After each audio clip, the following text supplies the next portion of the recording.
Start game now.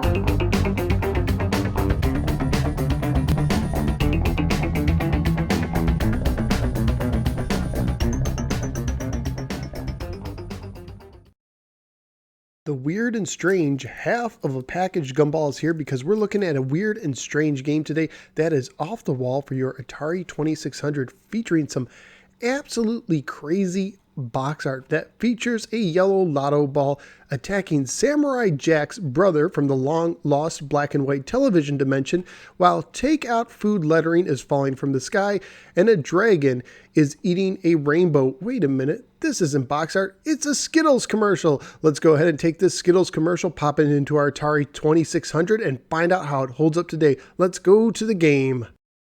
Off the Wall was published by Atari Corp and carries a copyright year of 1987. It is not related to the 1991 Atari Games arcade game, even though both have Breakout style gameplay. Off the Wall was made for Atari Corp by Axlon, which was owned by Nolan Bushnell, one of the original founders of Atari. Off the Wall is a Breakout style game that uses the joystick instead of the paddle controllers. It is for 1 or 2 players alternating and has 3 modes of difficulty. From easiest to hardest, they are Peasant, Student, and Master.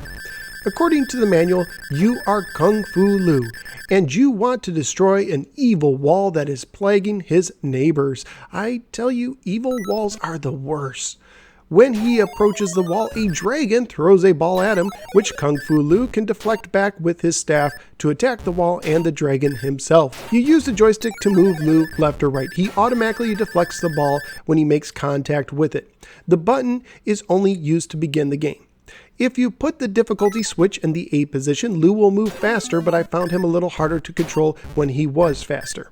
Your goal in each round is to hit the dragon 6 times. Do so and you'll move to the next round and earn an extra life. You start the game with 5 lives, but you can also earn an extra life if you clear all the bricks on a stage, but this is very difficult to do. If you get past the first round of Peasant or start the game on one of the higher difficulties, an invincible blackbird will appear in the middle area of the playfield. He can be a nuisance, deflecting your shots back at you, but he can also accidentally be helpful by deflecting falling shots back towards the upper screen. There are several falling tokens you can collect during the game, some of which give you a temporary power-up. The teardrop-shaped token will lengthen your staff, making the ball easier to hit. The Z-shaped token will cause your ball to move in a zigzag pattern, moving up, but it will fall straight back down. The M-shaped token turns your staff magnetic, giving you the ability to guide the ball, but you can still lose a ball if you move too fast when it's coming down at you. The bomb-shaped token gives you the ability to blow up small chunks of the wall when you hit it.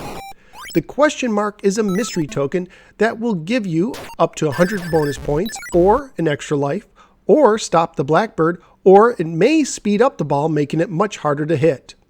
Point-wise, you get 1 to 5 points for every brick you hit, and 100 points for hitting the dragon. If you are playing on one of the 2 lower difficulties and complete 4 rounds, you automatically advance to the next higher difficulty. Graphically speaking, I thought the game looked pretty alright. You could tell what the tokens are, but for some reason the dragon looks more like the caterpillar Heimlich from Disney Pixar's A Bug's Life. Finally, I'm a beautiful butterfly! Sound-wise, the sound effects are just okay, but I did like the bomb blasting sound. Family-friendly-wise, I'd say yeah, this is a family-friendly game. At the time of this recording on eBay, loose copies and new copies were both going for about $14 a piece, and there seemed to be more new copies available than used. So what did I think of Off the Wall? Well, I do wish they would have given you the option to use the paddles. I think that would have been more precise. But as far as joystick controls go, I think this is one of the better controlling Breakout style joystick games there is on the market. Usually when you have a Breakout style game with a joystick, it controls horribly, but that's not the case with this one right here. I really like the quirkiness as well, including the box art, and the game itself kind of has its tongue in cheek, and that's perfectly fine with me. I also found it interesting to play a 2-player game with 1 person, since when you're playing a 2-player game, you can use the other person to still complete the rounds. So if one person destroys part of the wall, when the next person comes up, that part is still missing. So I actually had a fun time playing 2 players as a single player. So overall, if you enjoy Breakout style games, I would say you should give Off the Wall a look. It's one of the better later releases on the 2600. So where am I going to rank it? Well, let's see. At number 11, I have Smurf, which is a good game, but I actually think I had a little more fun with this. And I also think I enjoyed it just a little bit more than Real Sports Volleyball. But I think I like Fast Food at number 9 a little bit more. Both are quirky, so I think they deserve to go side by side. So let's go ahead and make Off the Wall my new number 10 game. Off the Wall, it's brick blasting fun for your Atari 2600.